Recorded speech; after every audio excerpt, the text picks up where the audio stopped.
हरे कृष्ण कृष्ण कृष्ण हरे हरे, हरे राम राम राम हरे हरे, हरे कृष्ण कृष्ण कृष्ण हरे हरे, हरे राम राम राम हरे हरे, हरे कृष्ण कृष्ण कृष्ण हरे हरे, हरे राम राम राम हरे हरे, हरे कृष्ण कृष्ण कृष्ण हरे हरे, हरे राम राम राम हरे ഓം हरे। നമോ ഭഗവതേ വാസുദേവായ.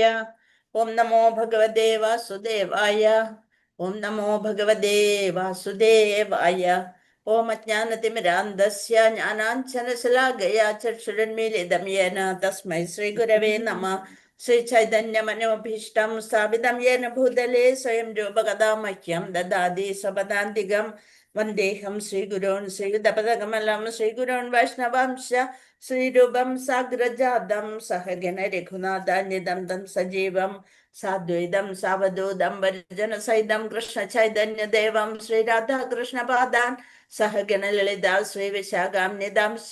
ഹേ കൃഷ്ണ കരുണാ സിന്ധു ദീനബന്ധോ ജഗൽപദേ ഗോപേശ ഗോപികാന്ത രാധാകാന്ത നമോസ്തുതേ തപ്തകാഞ്ചന ഗൗരാംഗീ രാധേ വൃന്ദാവനേശ്വരി വൃഷഭാനുസുതേ ദേവി പ്രണമാമി ഹരിപ്രിയേ. വാഞ്ചകൽപതരുഭ്യശ്ച കൃപാസിന്ധുഭ്യഭജ പതിതാനാം ഭാവനേഭ്യോ വൈഷ്ണവേഭ്യോ നമോ നമ. നമാവോ വിഷ്ണുപാദായ കൃഷ്ണപൃഷ്ഠായ ഭൂതലേ ശ്രീമതേ ജയപതാക സ്വാമിന്യതേ നാമിന്യേ നമാചാര്യപാദായ നദാ കൃപാപ്രദായിനെ ഗൗരഗദാമതായ നഗരഗ്രാമതാരിണേ നമാവും വിഷ്ണുപാദായ കൃഷ്ണപൃഷ്ഠായ ഭൂതലേ ശ്രീമതേ ഭക്തിവേദാന്ത സ്വാമിന്യതി നാമിനെ നമസ്തേ സരസ്വതി ദേവി ഗൗരവാണി പ്രചാരിണേ നിർവിശേഷ ശൂന്യവാദി പാശ്ചാത്യ ദേശധാരിണേ.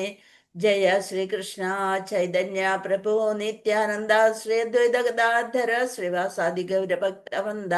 ഹരേ കൃഷ്ണ കൃഷ്ണ കൃഷ്ണ ഹരേ ഹരേ, ഹരേ രാമ രാമ രാമ ഹരേ ഹരേ, ഹരേ കൃഷ്ണ കൃഷ്ണ കൃഷ്ണ ഹരേ ഹരേ, ഹരേ രാമ രാമ രാമ ഹരേ ഹരേ, ഹരേ കൃഷ്ണ കൃഷ്ണ കൃഷ്ണ ഹരേ ഹരേ, ഹരേ രാമ രാമ രാമ ഹരേ ഹരേ, ഹരേ കൃഷ്ണ. നിഗമകൽപ്പതരോർഗളിതം ഫലം ശുഖമുഖാദമൃതദ്രവ സംയുതം പിബത ഭാഗവതം രസമാലയം മുഹുരഹോ രസികാ ഭുവി ഭാവുക. നാരായണം നമസ്കൃത്യം നരം ചൈവ നരോത്തമം ദേവീം സരസ്വതിം വ്യാസം തതോ ജയമുദീരയേത്. നഷ്ടപ്രായേഷു ഭദ്രേഷു നിത്യം ഭാഗവത സേവയാ ഭഗവതി ഉത്തമ ശ്ലോകേ ഭക്തിർഭവതി നഷ്ടയേ. മുഖം കരോതി വജാലം മങ്കുലങ്കേതേ ഗിരിം യത്കൃപാതമഹം വന്ദേ പരമാനന്ദ മാധവം ശ്രീഗുരും ദീനതാരിണം. ഹരേ കൃഷ്ണ കൃഷ്ണ കൃഷ്ണ ഹരേ ഹരേ, ഹരേ രാമ രാമ രാമ ഹരേ ഹരേ. മദേകബന്ധോ മത്സംഗീർ മദ്ഗുരു മന്മഹാധന മന്നിഷ്ഠാര മദ്ഭാഗ്യ മദാനന്ദ നമസ്തുതേ. ഗ്രന്ഥരാജ ശ്രീമദ് ഭാഗവതം की जय, श्रील प्रभुपाद की जय, श्री गुरुदेव की जय. कृष्णाय वासुदेवाय हरये परमात्मने प्रणतक्लेशनाशाय गोविन्दाय नमो नमः. पञ्चतत्त्वात्मकं कृष्णं भक्तरूपस्वरूपकं भक्तावतारं भक्त्याख्यं नमामि भक्तशक्तिकम्. അന്താരാഷ്ട്ര കൃഷ്ണ സമിതി മംഗളൂരു ശ്രീ രാധാഗോവിന്ദ മന്ദിർ ഇന്നത്തെ ഭാഗവതം ക്ലാസ്സിലേക്ക് എല്ലാവർക്കും സ്വാഗതം. ഹരേ കൃഷ്ണ. हरे മാതാജി പ്രണാമം. പ്രണാമം. ഹരേ കൃഷ്ണ. പ്രണാമ മാതാജി. ഹരേ കൃഷ്ണ.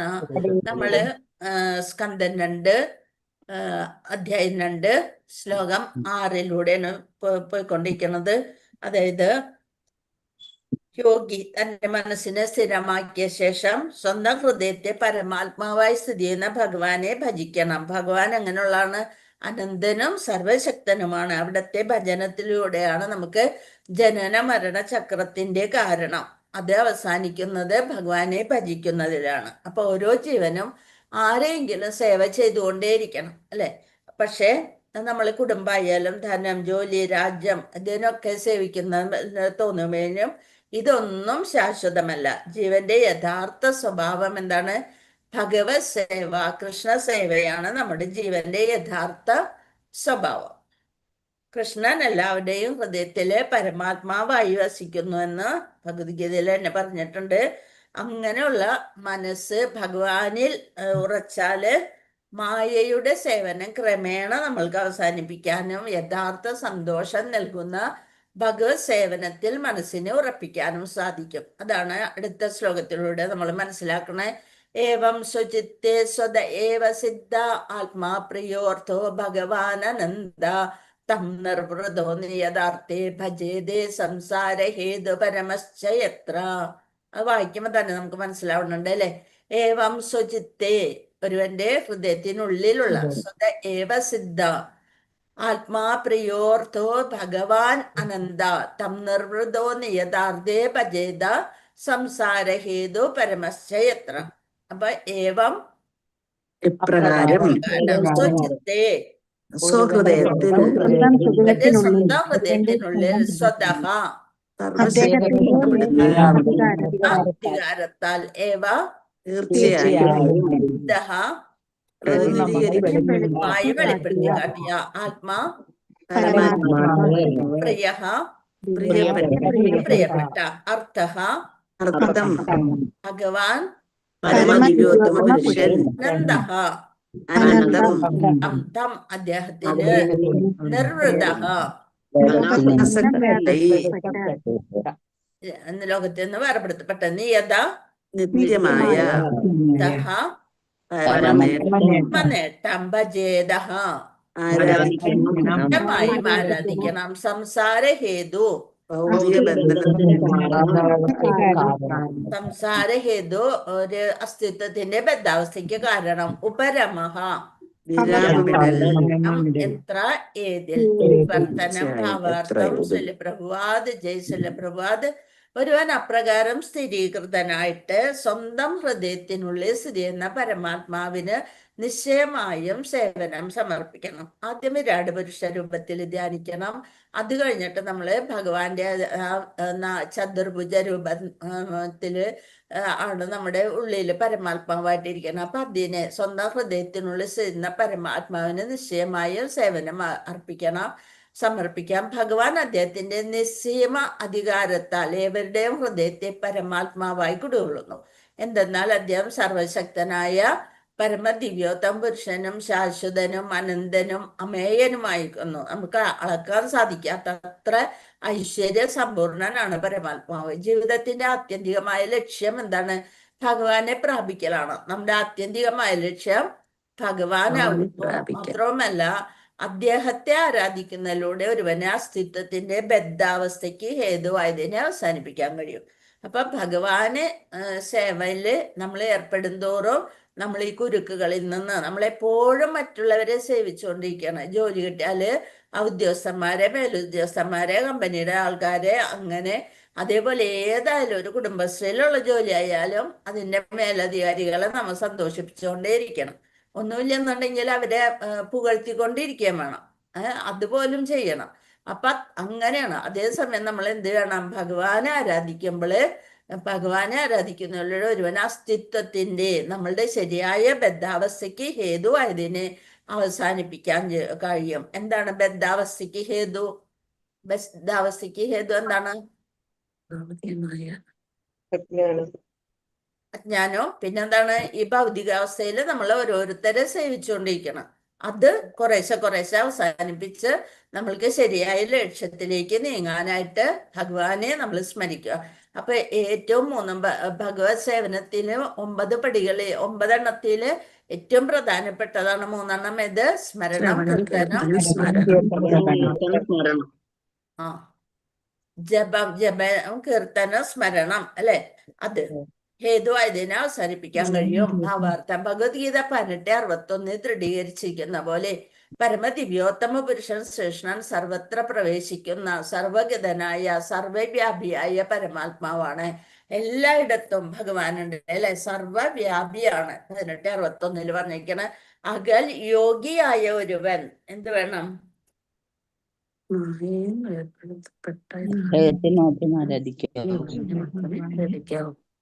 ഭഗവാനെ മാത്രം 1861 ഈശ്വര സർവഭൂതാന അർജുന തിഷ്ഠതി ഹൃദയ അർജുന തിഷ്ഠതി ഭ്രാമയൻ സർവഭൂതാനി യന്ത്രാരൂഢാനി മായയാ. പരമപുരുഷൻ എല്ലാവരുടെയും ഹൃദയത്തിൽ കുടികൊള്ളുന്നു. ഭൗതിക ശക്തിയാൽ നിർമ്മിതമായ ആ യന്ത്രത്തില്, നമ്മള് ഉത്സവപ്പറമ്പിലൊക്കെ കാണുന്ന പോലെയുള്ള വലിയ ആകാശ യന്ത്രത്തില് എന്ന പോലെ സ്ഥിതി ചെയ്യുന്ന ജീവാത്മാക്കളുടെ ഭ്രമണം, അതിൽ ഓരോരുത്തരും ഇരുന്ന് തിരിഞ്ഞുകൊണ്ടേയിരിക്കണം അല്ലെ, നമ്മൾ ചെല്ലുമ്പോ തന്നെ കാണാം. അതുപോലെ നമ്മളും ഈ ഭൗതിക സ്ഥലത്തില് ഓരോരോ യോനികളിലൂടെ കടന്നുപോയി, 84 ലക്ഷം യോനികളിലൂടെ കടന്നുപോയി ഇങ്ങനെ ആടിക്കൊണ്ടേയിരിക്കുകയാണ്. അത് കൃമികീടങ്ങൾ തുടങ്ങി ആന തുടങ്ങി എല്ലാതും കഴിഞ്ഞിട്ട് നല്ലൊരു മനുഷ്യ ജന്മം കിട്ടിയിരിക്കുകയാണ് ഇപ്പോഴേ അല്ലെ. അപ്പൊ പരമാത്മാവാണ് എല്ലാവരുടെ ഉള്ളിലും അല്ലെ. ഈശ്വര സർവഭൂതാന ഹൃദ്ദേശ അർജുന തിഷ്ഠതി, നമ്മുടെ ഹൃദയത്തില് വസിക്കുന്നു. ആകയാൽ യോഗിയായ ഒരുവൻ അദ്ദേഹത്തെ മാത്രമേ ആരാധിക്കാവൂ. എന്തെന്നാൽ അദ്ദേഹം തത്വം അഥവാ സത്വമാകുന്നു. അതാണ് ശരിയായ തത്വം അല്ലെങ്കിൽ സത്വം. അല്ലാതെ മായ അല്ല. നമ്മള് ഭൗതികതയില് ഓരോരുത്തരെ സേവിക്കുന്നതിൽ ഒരർത്ഥവുമില്ല. ഓരോ ജീവിയും മഹത്തരമായ ഒന്നിന്റെ സേവനത്തിൽ ഏർപ്പെട്ടിരിക്കുന്നു. ഒരു ജീവസത്തയുടെ വ്യവസ്ഥാപിത അവസ്ഥ തന്നെ സേവനാർപ്പണമാണ് അല്ലെ. ഭർത്താവായാലും ഭാര്യ ആയാലും ഒക്കെ അങ്ങോട്ടും ഇങ്ങോട്ടും അവര് വീട്ടിലുള്ള ഒരു ഗൃഹത്തിലുള്ള എല്ലാവരുടെയും കാര്യം സേവിച്ചുകൊണ്ടേയിരിക്കണം. അതേപോലെ തന്നെയാണ് ഗൃഹനാഥനും ജോലി സ്ഥലത്ത് പോകുമ്പോൾ അവരെയൊക്കെ സേവിച്ചുകൊണ്ടേയിരിക്കണം. അപ്പൊ സേവന അർപ്പണമാണ്. എന്നാൽ മായയുടെ അഥവാ മിഥ്യയുടെ ആവരണത്തിൽ അല്ലെങ്കിൽ അസ്തിത്വത്തിന്റെ ബദ്ധാവസ്ഥയിൽ ബദ്ധാത്മാവ് മായയുടെ സേവനം കാക്ഷിക്കുന്നു. നമ്മളെപ്പോഴും മറ്റുള്ളവരെ പ്രീതിപ്പെടുത്തിയിട്ട് വേണം, അതിനാണ് നമുക്ക് കൂടുതൽ ഇമ്പോർട്ടൻസ് കൊടുക്കണം. ഒരു ബദ്ധാത്മാവ് അവന്റെ താൽക്കാലിക ശരീരം, ഭാര്യ, കുട്ടികൾ പോലുള്ള സശരീര ബന്ധുക്കൾ, വീട്, സ്ഥലം, ധനം, സമൂഹം, രാജ്യം മുതലായ സശരീര ബന്ധങ്ങൾ, ശരീരത്തെ സംരക്ഷിക്കുന്നതിന് ആവശ്യമായ സാധന സാമഗ്രികൾ എന്നിവയുടെ സേവനത്തിൽ ഏർപ്പെടുന്നു. എന്നാൽ അത്തരം സേവനാർപ്പണങ്ങളൊക്കെയും പൂർണ്ണമായും മായയാണെന്ന് അവൻ അറിയുന്നില്ല. ഇതൊക്കെ നശ്വരമാണ് അല്ലെ. നാം മുമ്പ് നിരവധി തവണ ചർച്ച ചെയ്തതുപോലെ ഭൗതിക ലോകം എന്നത് മരുഭൂമിയിലെ മരുപ്പച്ച പോലെ. മരുഭൂമിയിലെ അകലെ നിന്ന് നോക്കിയാല് അകലെ ജലം കാണുന്നത് പോലെ ഒന്ന് തോന്നും. ചെല്ലും തോറും അത് വെറും സൂര്യന്റെ ആ ചൂട് കൊണ്ട് കാണപ്പെടുന്നതാണ്, മരുപ്പച്ചയാണ്. അഥവാ മിഥ്യയാകുന്നു. മരുഭൂമിയിൽ ജലമുണ്ടെന്ന പ്രതീതി ജനിപ്പിക്കുമെങ്കിലും നമ്മളപ്പോ അത് കണ്ട് വീണ്ടും വീണ്ടും അതിന്റെ രഥക്ക് ചെന്നുകൊണ്ടേയിരിക്കും. യഥാർത്ഥത്തിൽ അവിടെ ഒരു തുള്ളി ജലം പോലുമില്ല. എന്നാൽ വിഡ്ഢികളായ മൃഗങ്ങൾ അത്തരം മിഥ്യയുടെ കുരുക്കിൽ അകപ്പെടുകയും മരുഭൂമിയിലെ ഇല്ലാത്ത വെള്ളത്തിന്റെ പിറകെ പോകുകയും ചെയ്യുന്നു. എന്നാൽ മരുഭൂമിയിൽ ജലമില്ലാത്തതിനാൽ ജലമേ ഇല്ലെന്ന് ഒരുവൻ തീർച്ചപ്പെടുത്തരുത്. മരുഭൂമിയിൽ ജലമില്ല, അതുകൊണ്ട് ജലം ഇല്ല എന്ന് വരുന്നത്. പക്ഷേ ചില സ്ഥലങ്ങളില് തീർച്ചയായും ജലമുണ്ട്, സമുദ്രങ്ങളിലെയും മഹാസാഗരങ്ങളിലെയും ജലം. പക്ഷെ അത്തരം അതിവിശാലമായ ജലാശയങ്ങൾ മരുഭൂമിയിൽ നിന്നും വളരെ വളരെ അകലെയാണെന്ന് ബുദ്ധിയുള്ളവർക്ക് നല്ലവണ്ണം അറിയാം. കുറേ അകലെ ആയിരിക്കാം. അപ്പൊ എന്ത് ചെയ്യണം? മഹാസാഗരങ്ങളുടെയും സമീപം ആകയാൽ ഒരുവൻ സമുദ്രങ്ങളുടെയും മഹാസാഗരങ്ങളുടെയും സമീപമാണ് ജലം അന്വേഷിക്കണം. അല്ലാതെ മരുഭൂമിയിലല്ല ജലം അന്വേഷിക്കേണ്ടത്. നാം ഓരോരുത്തരും നിത്യജീവിതം, സ്ഥായിയായ അല്ലെങ്കിൽ അനന്തമായ ജ്ഞാനം, ശാശ്വതമായ പരമാനന്ദ ജീവിതം എന്നീ ജീവിതത്തിലെ യഥാർത്ഥ സൗഭാഗ്യങ്ങൾക്ക് പിന്നെയാണ്. അപ്പൊ മരുഭൂമിയിൽ ദൂരത്ത് വെള്ളം കാണുന്നത് പോലെ തോന്നും. ദാഹിച്ച മൃഗം അതിന് പിന്നാലെ ഓടും, പക്ഷെ അവിടെ വെള്ളമില്ല. അതുപോലെ മനുഷ്യൻ എന്ത് ചെയ്യും? ധനം, പ്രശസ്തി, ഇന്ദ്രിയ സുഖം എന്നിവയിലൊക്കെ സ്ഥിര സന്തോഷം. നമ്മൾ വെള്ളത്തിന് പോലെ പിറകെ ഓടുന്നല്ല അതിന്റെ തത്വം. എന്താണ്? നമ്മൾ എവിടേക്ക് പോകും? ധനം, പ്രശസ്തി, ഇന്ദ്രിയ സുഖം. അപ്പൊ ഇത് വായിക്കുമ്പോൾ വിചാരിക്കും ഞങ്ങള് മരുഭൂമിയിലൊന്നും പോണില്ലല്ലോ, പിന്നെന്തിനാ അങ്ങനെ ഒരു ഉദാഹരണം എന്ന്. ശരിക്കും പറയണത് എന്താണ്? മൃഗങ്ങള് വെള്ളത്തിന് പിറകെ മരുഭൂമിയിൽ പോവായുന്നത് പോലെ നമ്മൾ എന്താ ചെയ്യണത്? മനുഷ്യൻ ധനം, പ്രശസ്തി, ഇന്ദ്രിയ സുഖം എന്നിവയിൽ സ്ഥിര സന്തോഷം അന്വേഷിക്കുന്നു. അതൊന്നും ശാശ്വതമല്ല. യഥാർത്ഥ ആനന്ദം ഭഗവാന്റെ സേവനത്തിലാണ്. അതാണ് പറയണത്. അപ്പൊ ഒരമ്മ കുഞ്ഞ് ഉണ്ടായിട്ട് കുഞ്ഞമ്മയെ മറന്നാൽ അമ്മ ഒരിക്കലും കുഞ്ഞിനെ മറക്കില്ല അല്ലെ. അതുപോലെയാണ് ഭഗവാൻ നമ്മെ ഒരിക്കലും മറക്കില്ല. ഭഗവാന്റെ മക്കളാണ് നമ്മളെല്ലാവരും അല്ലെ. നമ്മുടെ പരമാത്മാവായി ഹൃദയത്തില് ഇരുന്ന് എപ്പോഴാണോ നമ്മൾ ഒന്ന് തിരിഞ്ഞു നോക്കുന്നത് ഇത് കാണാനായിട്ട് കാത്തിരിക്കണം അല്ലെ ഭഗവാൻ. അപ്പൊ അത് രണ്ട് പക്ഷികളുടെ കിളികൾ ഇരിക്കണത് ഒരു വൃക്ഷത്തില് നമ്മ ഭഗവത്ഗീതയില് മനസ്സിലാക്കിയിട്ടുള്ളതാണ്. ഇവിടെ എന്താണ് പറയുന്നത്? രാജ്യം തുടങ്ങി താൽക്കാലിക ശരീരങ്ങളുമായി ബന്ധപ്പെട്ടതെല്ലാം ശരീരത്തിനുണ്ടാകുന്ന മാറ്റങ്ങൾക്കൊപ്പം മാറിക്കൊണ്ടിരിക്കുന്നു. ഇതിന് സംസാര അല്ലെങ്കിൽ ജനന മരണ വാർദ്ധക്യ രോഗ ആവർത്തനം എന്ന് വിശേഷിപ്പിക്കുന്നു. ഇപ്പൊ നമ്മളോടുള്ളൊരു സ്നേഹം നമ്മൾ വയസ്സായി പ്രായമായി ഒന്നിനും പറ്റാത്ത ഒരവസ്ഥ വരുമ്പോ വീട്ടുകാർക്ക് ഉണ്ടാവില്ല. അപ്പൊ എന്താ പറയാ, അവര് അമ്പലങ്ങളിലൊക്കെ പോയി എത്രയും വേഗം മരിക്കാൻ വേണ്ടിയിട്ടുള്ള പൂജകൾ നടത്തും. നമ്മളും അങ്ങനെയാണ് നമ്മുടെ കാരണന്മാർക്ക് വേണ്ടി ചെയ്തിട്ടുള്ളത്. അപ്പൊ പിന്നെ നമ്മൾക്ക് അത് പ്രതീക്ഷിച്ച് നിൽക്കുന്നതില് വലിയ കുഴപ്പമൊന്നുമില്ല അല്ലെ.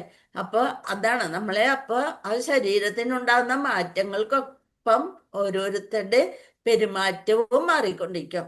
ജനന മരണ വാർദ്ധക്യ രോഗാവർത്തനം എന്ന് വിശേഷിപ്പിക്കുന്നു. ഇപ്പോള് സ്വന്തം അച്ഛനമ്മമാർക്ക് പോലും വിലയില്ല, പിന്നാണോ എന്ത് അവരുടെ അച്ഛൻ്റെ അമ്മേനെയും ഒക്കെ കാര്യം ഓർക്കണത്. അച്ഛനമ്മോട് പോലും ഒന്നും അവര് എല്ലാം ചോദിക്കുക പിടിക്കുകയില്ല. പിന്നെ ഇപ്പൊ അങ്ങനെ വിചാരിക്കുക വേണ്ടു.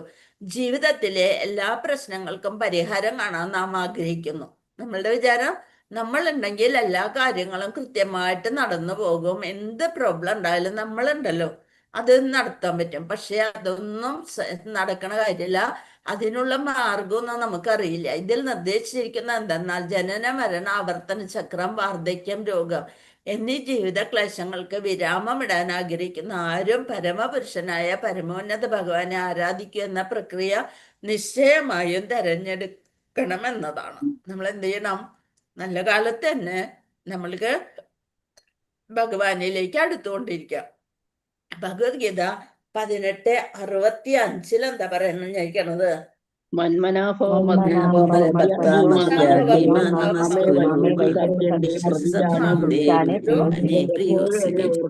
എന്റെ ഭക്തനാവുക, എന്നെ ആരാധിക്കുകയും പ്രണമിക്കുകയും ചെയ്യുക. ഇങ്ങനെ ചെയ്തു പോന്നാൽ നിശ്ചയമായി നിനക്ക് എന്നെ പ്രാപിക്കാം. ഞാൻ തീർത്തു പറയുന്നു, എന്തെന്നാൽ എനിക്ക് പ്രിയപ്പെട്ടവനാണ് നീ. മന്മനാഭവ മദ്ഭക്തോ മദ്യാജ്യേ മാം നമസ്കുരു മാമേ വശ. അത് ഈ തന്നെ വേറൊരു ശ്ലോകത്തിലുണ്ട്. ഏതിലാണത്? ഈ ഒരു വരി 2:34. 9:34 ശ്ലോകത്തിലും അങ്ങനെയുണ്ട്. മന്മനാഭവ മദ്ഭക്തോ മദ്യാജ്യേ മാം നമസ്കുരം മമേ വശേ സത്യന്റെ പ്രതിജാന പ്രിയോസിമേ എന്ന് പറഞ്ഞുകൊണ്ട് ഇത് 18:65 പരമമായി നിർദ്ദേശിച്ചിരിക്കുന്നു. ഈ വസ്തുത ഭഗവത്ഗീത 18:65 പരമമായി നിർദ്ദേശിച്ചിരിക്കുന്നു. മാതാവിന്റെ മടിയിൽ കിടക്കുന്ന കുഞ്ഞ് സ്വാഭാവികമായി അമ്മയോടും അമ്മ കുഞ്ഞിനോടും സ്നേഹത്താൽ ബന്ധിച്ചിരിക്കുന്നു. എന്നാൽ കുഞ്ഞ് വളരുകയും സാഹചര്യങ്ങളാൽ ഗ്രസിക്കപ്പെടുകയും ചെയ്യുന്നു. എങ്കിലും വളർന്ന അഥവാ യുവാവായ തന്റെ പുത്രനിൽ നിന്നും അമ്മ സദാ പലവിധ സേവനങ്ങളും പ്രതീക്ഷിക്കും അല്ലെ. മോൻ ഒരു ആൺകുട്ടി ഉണ്ടായിക്കഴിഞ്ഞാല് ഇനി ഒന്നും വേണ്ട എന്നുള്ളതായിരിക്കും അമ്മമാർക്കുള്ളത്. അത് പലതും പ്രതീക്ഷിക്കും. പുത്രൻ അവ വിസ്മരിക്കുന്നെങ്കിൽ കൂടി അമ്മയ്ക്ക് അവനോട് വാത്സല്യം ഇല്ലാതാകില്ല. അതുപോലെ നാം എല്ലാം ഭഗവാന്റെ അവിഭാജ്യ ഘടകങ്ങളാകിയാൽ നല്ല മക്കളുണ്ട്, അനുസരണ കുറഞ്ഞവരെയും അമ്മമാര് ഒരുപോലെ കുറച്ചൊന്ന് ദേഷ്യപ്പെടുന്നത് എന്തായിരിക്കും? അവര് നല്ല രീതിയില് വളർന്നു വരാൻ വേണ്ടിയിട്ട് ദേഷ്യപ്പെടാം. അതുപോലെ നാം എല്ലാം ഭഗവാന്റെ അവിഭാജ്യ ഘടകങ്ങളാകിയാൽ ഭഗവാൻ സദാ നമ്മോട് പ്രിയമുള്ളവനാകുകയും നമ്മെ സ്വഭവനത്തിലേക്ക്, അതായത് ഭഗവത് സന്നിധിയിലേക്ക് തിരികെ കൊണ്ടുപോകാൻ യത്നിക്കുകയും ചെയ്യും. എന്നാൽ ബദ്ധാത്മാക്കൾ, ഇവിടെ ബദ്ധാത്മാക്കൾ എന്ന് പറയുന്നത് നമുക്ക് മനസ്സിലായല്ലോ. അതായത് ഭൗതികതയില് കുടുങ്ങി കുടുങ്ങി കുടുങ്ങി കിടക്കണവരെയാണ് ബദ്ധാത്മാക്കൾ എന്ന് പറയുന്നത്. ഭഗവാനെ പറ്റി ചിന്തിക്കാതെ കിടക്കണം. അദ്ദേഹത്തെ ഗവനിക്കുന്നതിന് പകരം മായികമായ ശരീരബന്ധങ്ങൾക്ക് പിന്നാലെ പായുന്നു. ആകയാൽ നാം നിശ്ചയമായും ലോകത്തിലെ എല്ലാ മായിക ബന്ധങ്ങളിൽ നിന്നും സ്വയം സ്വതന്ത്രമാക്കുകയും ഭഗവാനുമായുള്ള പുനഃസമാഗമം, അവിടെ ഒരു വാക്ക് പ്രധാനമുണ്ട്. ഏതാണത്? പുനഃസമാഗമം. പുനഃസമാഗമം. എന്തുകൊണ്ടാ പുനഃസമാഗമം? ആദ്യം ഉണ്ടായിരുന്നു. ഇനിയും കണ്ടുമുട്ടണം. ആദ്യം നമ്മൾ അവിടെ നിന്നാണ് വന്നത്. അതുകൊണ്ട് പുനഃസമാഗമം അത് നമ്മൾ ഓർക്കണേ ഇല്ല. ഭഗവാനെ കണ്ടുമുട്ടണം. അതെ, ഭഗവാനുമായുള്ള പുനഃസമാഗമം കാക്ഷിക്കുകയും അദ്ദേഹം പരമസത്യമായാൽ അദ്ദേഹത്തിന് സേവനം സമർപ്പിക്കാൻ യത്നിക്കുകയും വേണം. കുഞ്ഞമ്മയെ കാക്ഷിക്കുന്നത് പോലെ നാം അദ്ദേഹത്തെ അഭിലഷിക്കുന്നു. പരമദിവ്യോത്തമ പുരുഷനെ അന്വേഷിച്ച് കണ്ടെത്തുന്നതിന് അഥവാ നിരൂപിക്കുന്നതിന് നാം മറ്റെവിടെയും പോണ്ട ആവശ്യമില്ല. എന്തെന്നാൽ ഭഗവാൻ എവിടെയുണ്ട്? നമ്മുടെ ഹൃദയത്തിലുണ്ട്. വേണം നമ്മൾ എന്ത് ചെയ്യണം? മനസ്സിനെ ഭഗവാനിൽ കേന്ദ്രീകരിക്കുക. അപ്പൊ സന്തോഷാവും മൂപ്പർക്ക്. എങ്കിലും എവിടെ പോകാം? ക്ഷേത്രങ്ങൾ, പള്ളികൾ, മസ്ജിദുകൾ എന്നീ ആരാധനകളിലൊന്നും നാം പോകരുതെന്ന് ഇത് അർത്ഥമാക്കുന്നില്ല. പവിത്രമായ അത്തരം ആരാധനാ സ്ഥലങ്ങളിലെല്ലാം ഭഗവാൻ വസിക്കുന്നു, അവിടെയും ഉണ്ട്. എന്തെന്നാൽ ഭഗവാൻ സർവ്വവ്യാപിയാണ്. അവിടെ ആർച്ചാ വിഗ്രഹ രൂപത്തിൽ ഇരിക്കുന്നുണ്ട്, അഥവാ സർവഗതനാണ്. സാധാരണക്കാരെ സംബന്ധിച്ചിടത്തോളം ഈ പവിത്ര സ്ഥാനങ്ങളെല്ലാം തന്നെ ഈശ്വര ശാസ്ത്രത്തെക്കുറിച്ച് അഥവാ ഭഗവത് ശാസ്ത്രത്തെക്കുറിച്ച് പഠിപ്പിക്കുന്ന കേന്ദ്രങ്ങളാണ്, അല്ലെ? ഇവിടെയൊക്കെ നമ്മള് ഭഗവാനെ കുറിച്ച് പഠിപ്പിക്കാനുള്ള കേന്ദ്രങ്ങളാണ്. ക്ഷേത്രങ്ങൾ പ്രവർത്തന ശൂന്യമാകുമ്പോൾ സാമാന്യ ജനങ്ങൾക്ക് അത്തരം സ്ഥലങ്ങളിൽ താല്പര്യമില്ലാതായിത്തീരുന്നു. തന്മൂലം സാമാന്യ ജനങ്ങൾ ക്രമേണ നാസ്തികരായിത്തീരുകയും അനന്തരം ഒരു ഈശ്വരരഹിത സംസ്കാരം ഉടലെടുക്കുകയും ചെയ്യുന്നു. നാസ്തിക സമൂഹമായി പരിണമിക്കുന്നു. നാസ്തികരായിട്ട് ഭഗവാൻ ഒന്നുമില്ല, നീ കണ്ടില്ലേ ഒരു അമ്പലമൊക്കെ നശിച്ചു വെണ്ണീറായി കിടക്കണണ്ടില്ലേ എന്നൊക്കെ പറഞ്ഞുകൊണ്ട് നമ്മള് ഇനിയിപ്പൊ അമ്പലത്തില് ഒന്നുമില്ല. അതുകൊണ്ട് അത്തരം ഒരു നരകീയ സംസ്കാരം ജീവിത സാഹചര്യങ്ങൾ കൃത്രിമമായി വർദ്ധിപ്പിക്കുകയും അപ്രകാരം ഏവരുടെയും നിലനിൽപ്പ് അസഹ്യമായി തീരുകയും ചെയ്യുന്നു. ഭൗതികതയെ സംബന്ധിക്കുന്ന ക്രയവിക്രയ വിശേഷാധികാരത്തിന് കീഴിൽ ഈശ്വരരഹിത ലോകത്ത് സമാധാനവും സമൃദ്ധിയും വരുത്തുവാൻ ഈശ്വരരഹിത സംസ്കാരത്തിലെ വിഡ്ഢികളായ നേതാക്കൾ പല പദ്ധതികളും ആസൂത്രണം ചെയ്യുന്നു. കൂടാതെ അത്തരം ഉദ്യമങ്ങൾ മാഹികം മാത്രമാകിയാൽ പരിഹാരമുണ്ടാക്കാൻ അശക്തരായ അസമർത്ഥരും അജ്ഞരുമായ നേതാക്കളെ ജനങ്ങൾ ഒന്നിനു പുറകെ ഒന്നായി തിരഞ്ഞെടുക്കുന്നു. ഓരോ നേതാക്കളും വന്നാലേ നമുക്ക് സമാധാനം കിട്ടും. അപ്പൊ അതുകൊണ്ട് അവര് ഈ ഒരു പ്രാവശ്യം വലിയാണെന്നുണ്ടെങ്കിൽ അവര് വന്നിട്ട് വലിയ ഗുണമൊന്നും ഉണ്ടായില്ല, അടുത്ത പ്രാവശ്യം ആവട്ടെ ഇനി ഇവരെ താഴെ ഇറക്കി വേറൊരു ഗവൺമെന്റിനെ നമ്മൾ അധികാരത്തിൽ ഏറ്റും. പക്ഷെ അതുകൊണ്ടും നമുക്കൊന്നും വരില്ല.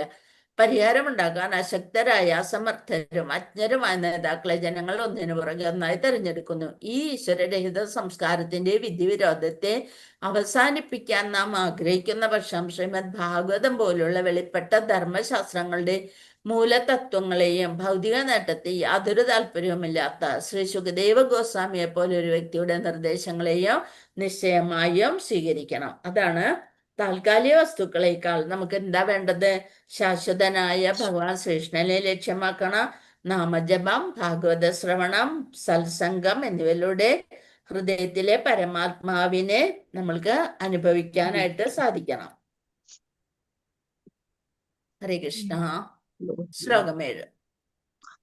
കസ്താം ത്വനാധൃത്യ പരാനുഷിന്ദാമൃതേ പശൂന സതീം നാമ കുര്യാത് പശ്യൻ ജനം പതിതം വൈതരണ്യം സ്വകർമ്മജാൻ പരിതാപാഞ്ജുഷാണാം. കസ്താം ത്വനാധൃത്യ പരാനുഷിന്ദാമൃതേ പശൂന സതീം നാമ കുര്യാത് പശ്യൻ ജനം പതിതം വൈതരണ്യം പശ്യൻ ജനം പതിതം വൈതരണ്യം സ്വകർമ്മജാൻ പരിതാപാഞ്ജുഷാണാം. കഹ മറ്റാര് ത അതെ തു എന്നാൽ അനാദൃത്യ അവഗണിച്ച് പര അനുചിന്ത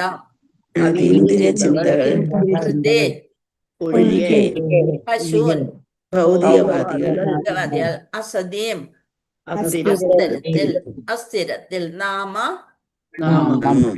കുര്യാത് എടുക്കും പശ്യൻ തീർച്ചയായും ദർശിച്ച് ജനം സാമാന്യ ജനങ്ങൾ പതിതം വൈതരണ്യം ദുരിതങ്ങളാകുന്ന നദിയിൽ സ്വകർമ്മജാൻ ഉണ്ടാകുന്ന പരിതാപം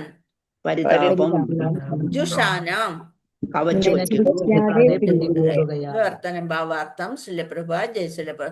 സ്വന്തം കർമ്മഫല ഹേതുവായി പ്രാപ്തമാക്കിയ വൈതരണിയിൽ, അതായത് നമ്മള് സ്വന്തം ചെയ്യണ ആ കർമ്മഫലം കൊണ്ട് വരുന്ന ബുദ്ധിമുട്ടുകളാണ്, അതാണ് വൈതരണി, ദുഃഖ നദി.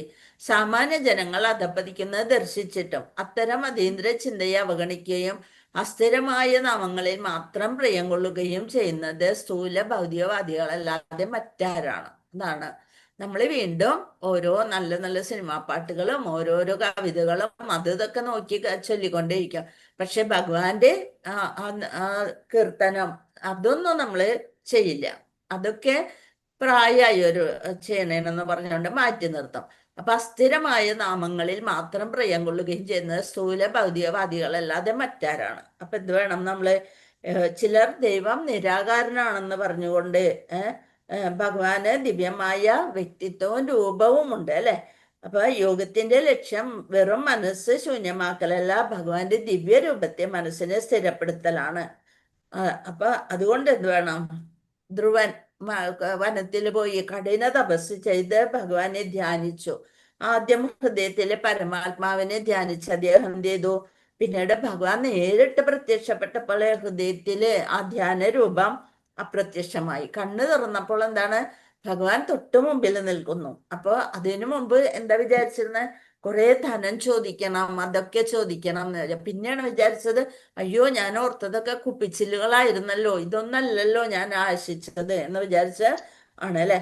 അപ്പൊ അതുപോലെയാണ് നമ്മൾ ഭഗവാനെ കണ്ടു കഴിഞ്ഞാല്, അല്ലെ, ഭഗവാൻ നമ്മുടെ മനസ്സിൽ വെച്ചാല് ബാക്കിയുള്ളതൊക്കെ നമ്മൾക്ക് കുപ്പിച്ചില്ലിന് സമാനമായിരിക്കും. ശരിയായ വജ്രമാണ് ഭഗവാൻ, അല്ലെ. അപ്പൊ ദിവസവും കുറച്ച് സമയം എന്ത് ചെയ്യണം? ഭഗവാന്റെ ദിവ്യ രൂപം ധ്യാനിക്കാനായിട്ട് നമ്മൾ ശ്രമിച്ചുകൊണ്ടേയിരിക്കണം. നാമജപവും ഭാഗവത് ശ്രവണവും ധ്യാനത്തെ കൂടുതൽ ആഴത്തിലാക്കും. അപ്പൊ ഭഗവാന്റെ രൂപം എന്ന് വെച്ചാൽ ഭൗതികമല്ല. അതിനാൽ അതിനെക്കുറിച്ചുള്ള ശ്രവണവും സ്മരണയും ആത്മീയ പുരോഗതിക്ക് വഴിതെളിക്കും. അപ്പൊ ഇവിടെ എന്താ പറയണ? ഭാവാർത്ഥം ശ്രീലപ്രഭുവ ജയശ്രീലപ്രഭ. അറിവുശാലയിലേക്കാണ് പിടിച്ചുകൊണ്ട് പോകുന്നതെങ്കിൽ പോലും ഇടയനെ പിന്തുടരുന്ന മൃഗങ്ങളെ പോലെയാണ്. പരമദിവ്യോത്തം പുരുഷനെ നിരാകരിച്ച് ദേവന്മാരിൽ ആകർഷികരാകുന്ന വ്യക്തികളെന്ന് വേദങ്ങളിൽ പറഞ്ഞിരിക്കുന്നു. അവരെന്താണ്? കുറച്ച് ഭൗതികത കിട്ടാൻ വേണ്ടിയിട്ട് ദേവന്മാരെയൊക്കെ പൂജിക്കും. അവര് ഇത് കഴിഞ്ഞു കഴിഞ്ഞാല് എവിടേക്കാണ് പോണത്? അറിവുശാലയിലേക്ക് പോണതിന് തുല്യം. അതായത് നമ്മുടെ ആത്മാവിന് അവിടെയും ഒരു സന്തോഷം ലഭിക്കില്ല. വേദങ്ങളെ പറഞ്ഞിരിക്കുന്നു, പരമപുരുഷനെ സംബന്ധിക്കുന്ന അതീന്ദ്രിയ ചിന്തകളെ അവഗണിക്കുന്നതിലൂടെ മൃഗങ്ങളെ പോലെ അവർ എപ്രകാരമാണ് തെറ്റായി നയിക്കപ്പെടുന്നതെന്ന് ഭൗതികവാദികൾക്ക് അറിഞ്ഞുകൂടാ. വിചാരശൂന്യരായിരിക്കാൻ ആർക്കും കഴിയില്ല. നമ്മൾക്ക് ഒരിക്കലും നമ്മുടെ മനസ്സിൽ ചിന്തകൾ വരാതിരിക്കില്ല. എപ്പോഴും ചിന്തകൾ വന്നുകൊണ്ടേയിരിക്കും. അപ്പൊ എന്താക്കി മാറ്റണം?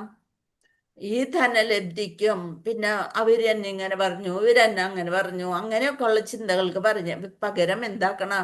ഭഗവാന്റെ കഥകള് ആലോചിക്കുക, ഭഗവാനെ പറ്റി ചിന്തിക്കുക.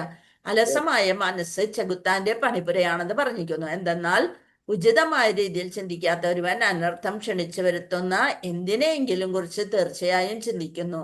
ഭഗവത്ഗീത 7:20 ദണ്ഡനാർഹമെന്ന് നിർണയിച്ചിരിക്കുന്നുവെങ്കിൽ തന്നെയോ ഭൗതികവാദികൾ സർവദാ ചില അപ്രധാന ദേവന്മാരെ ആരാധിക്കുന്നു. അത് അടികിട്ടേണ്ട സുഖേടാണ്. എന്നാലും നമ്മൾ എപ്പോഴും പല ദേവന്മാരെയാണ് ആരാധിക്കുന്നത്. ഒരു വ്യക്തിക്ക് ഭൗതിക നേട്ടങ്ങളെ മോഹമുള്ളിടത്തോളം കാലം വെറും മായികവും അസ്ഥിരവുമായ ചില സവിശേഷ നേട്ടങ്ങൾക്ക് വേണ്ടി അവൻ അതാത് ദേവന്മാരോട് അർത്ഥിക്കുന്നു, അല്ലെ? പ്രബുദ്ധനായ അതീന്ദ്രിയവാദി അത്തരം മായിക കാര്യങ്ങളാ വശീകരിക്കപ്പെടുന്നില്ല. ആത്മീയ കാര്യങ്ങളിൽ താല്പര്യമുള്ളവര് മായികമായ കാര്യങ്ങളാൽ വശീകരിക്കപ്പെടുന്നില്ല. ആകയാൽ ബ്രഹ്മൻ, പരമാത്മാവ്, ഭഗവാൻ എന്നീ സാക്ഷാത്കാരത്തിന്റെ വ്യത്യസ്ത അവസ്ഥകളിൽ പരമപുരുഷന്റെ, പരമോന്നതന്റെ അതീന്ദ്രിയ ചിന്തകളെ നാം എപ്പോഴും നിമഗ്നനായിരിക്കുന്നു. പരമദിവ്യോത്തം പുരുഷന്റെ വിരാട് രൂപത്തെ ധ്യാനിക്കുന്നതിന് നിർദ്ദേശിച്ചിരിക്കുന്നത് പോലെ ബ്രഹ്മത്തിന്റെ നിർവ്യക്തിയ ചിന്തയേക്കാൾ ഒരുപടി മേലെയുള്ള പരമാത്മാവിനെ ഒരുവൻ ധ്യാനിക്കണമെന്ന് മുൻ ശ്ലോകങ്ങളിൽ നിർദ്ദേശിച്ചിരിക്കുന്നു. പരമാത്മാവ് എന്ന് പറയുന്നത് ചതുർഭുജ രൂപത്തിലുള്ള പരമാത്മാവിനെ നമ്മൾ ധ്യാനിക്കാൻ ശ്രമിക്കണം. ആദ്യം വിരാട് രൂപം, അതിനുശേഷം പരമാത്മാവിന്റെ രൂപത്തിന് ധ്യാനിക്കുക. ശരിയാവണ്ണം നോക്കി കാണാൻ കഴിയുന്ന ബുദ്ധിയുള്ളവർക്ക് 84 ലക്ഷം ജീവിവർഗങ്ങളുടെ ആവൃത്തിയിൽ പരിക്രമിക്കുന്ന ജീവസത്തകളുടെയും വിവിധ മനുഷ്യവർഗങ്ങളുടെയും സാമാന്യ അവസ്ഥകളെ നിരൂപിക്കാൻ കഴിഞ്ഞേക്കാം. പല രീതികളിൽ പാപികളെ ശിക്ഷിക്കുന്ന യമരാജാവിന്റെ പാതാള ലോകത്തെ പ്രവേശന കവാടത്തിൽ വൈതരണി നദി എന്ന് വിശേഷിപ്പിക്കുന്ന ശാശ്വതമായ ജലപ്രവാഹമുണ്ടെന്ന് പറയപ്പെടുന്നു. വൈതരണി ദേവി ഭവസാഗരം പോലെ അല്ലെ. അത്തരം ക്ലേശങ്ങൾക്ക് വിധേയമാക്കിയ ശേഷം ഒരു പാപിക്ക് അവന്റെ പൂർവ്വ കർമാനുസരണം ഒരു പ്രത്യേക ജീവിവർഗത്തിലുള്ള ജീവിതം നൽകപ്പെടുന്നു. യമരാജാവിനാൽ ശിക്ഷിക്കപ്പെടുന്ന അത്തരം ജീവസത്തകൾ ബദ്ധജീവിതത്തിന്റെ വ്യത്യസ്ത ജീവിവർഗങ്ങളിൽ കാണപ്പെടുന്നു. അവര് ചിലർ സ്വർഗത്തിലും ചിലർ നരകത്തിലും ചിലർ ബ്രാഹ്മണരും ചിലർ ലുബ്ധരുമാകുന്നു. എന്നാൽ ഈ ഭൗതിക ലോകത്തിൽ ആരും സന്തുഷ്ടരല്ല. അവിടെ ചെല്ലുമ്പോ യമരാജാവ് ഓരോരുത്തരുടെ കർമ്മഫലത്തിനനുസരിച്ച് ഓരോരോ സ്ഥലത്തിലേക്ക് അവരെ പറഞ്ഞുവിടും. ഈ ഭൗതിക ലോകത്തിൽ ആരും സന്തുഷ്ടരല്ല. മാത്രവുമല്ല അവരെല്ലാവരും തന്നെ അവരുടെ പൂർവ്വ കർമ്മങ്ങൾക്കനുസൃതമായി സുഖം അനുഭവിക്കുന്ന വിവിധ ശ്രേണിയിലുള്ള A class, B class, C class അങ്ങനെ ഓരോരുത്തരിലേക്കും പോയി തടവുകാരാണ്. അത് അങ്ങനെയുള്ള ജയിലിലേക്ക് പറഞ്ഞു വിടുകയാണ്. ജീവസത്തകളുടെ ഏത് ക്ലേശാവസ്ഥയിലും അല്ലെങ്കിൽ ഏത് വിഷമസ്ഥിതിയിലും ഭഗവാൻ നിഷ്പക്ഷൻ അഥവാ നീതിയുള്ളവനാണ്. ഭഗവാൻ എല്ലാത്തിനു കാരണക്കാരൻ. ആരാണ് കാരണക്കാരൻ? നമ്മൾ തന്നെയാണ്. എന്നാലും അദ്ദേഹത്തിന്റെ പാതാരവിന്ദങ്ങളിൽ അഭയം പ്രാപിക്കുന്ന ഒരുവനെ ഭഗവാൻ യഥോചിതമായ സംരക്ഷണം നൽകുന്നു. എന്തായാലും ഭഗവാൻ എന്ത് ചെയ്യും? സംരക്ഷിക്കും. മാത്രവുമല്ല അത്തരം ജീവസത്തകളെ അദ്ദേഹം സ്വഭവനത്തിലേക്ക് ഭഗവത് സന്നിധിയിലേക്ക് തിരികെ കൂട്ടിക്കൊണ്ടുപോകുന്നു. ഇതിനൊരു കഥ നമ്മൾ എപ്പോഴും പറയാറുള്ളതാണ്. ആരെ പറ്റിയാണ്? ധ്രുവനല്ലേ? ധ്രുവനല്ല.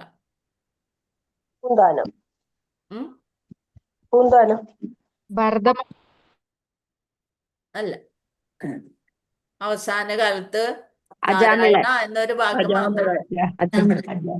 അജാമിളന്റെ കഥ അല്ലെ? എപ്പോഴും പറയാറില്ലേ? അതായത് എങ്ങനെയുണ്ടെങ്കിലും ഭഗവാനെ ഒന്ന് വിളിച്ചു കഴിഞ്ഞാല് അത്രയും അദ്ദേഹത്തിന്റെ പാതാരവിന്ദങ്ങളിൽ അറിഞ്ഞുകൊണ്ടല്ല, ശരിക്കും മകന്റെ പേര് നാരായണ എന്നിട്ടുകൊണ്ട് വിളിച്ചതാണ്. എന്നിട്ടും കൂടി ഭഗവാൻ കാരുണ്യം കാട്ടി വീണ്ടും അദ്ദേഹത്തിന് സ്വന്തം ജീവിതം കൊടുത്ത് എന്നിട്ട് വീണ്ടും വിഷ്ണുവിലെ അഭയം പ്രാപിക്കാനായിട്ട്, അതാണ് ഭഗവത് സന്നിധിയിലേക്ക് തിരികെ കൂട്ടിക്കൊണ്ടുപോകുന്നു. വാഞ്ച കൽപ്പതരുഭ്യശ്ച കൃപാസിന്ധുഭ്യവച പതിതാനാം പാവനേഭ്യോ വൈഷ്ണവേഭ്യോ നമോ നമഃ. അനന്തകോടി വൈഷ്ണവ ഭക്തവൃന്ദി की जय, श्रील प्रभुपाद की जय, श्री गुरुदेव की जय. निताय गौर प्रमानंदे. हरि हरि बोल. हरे कृष्ण.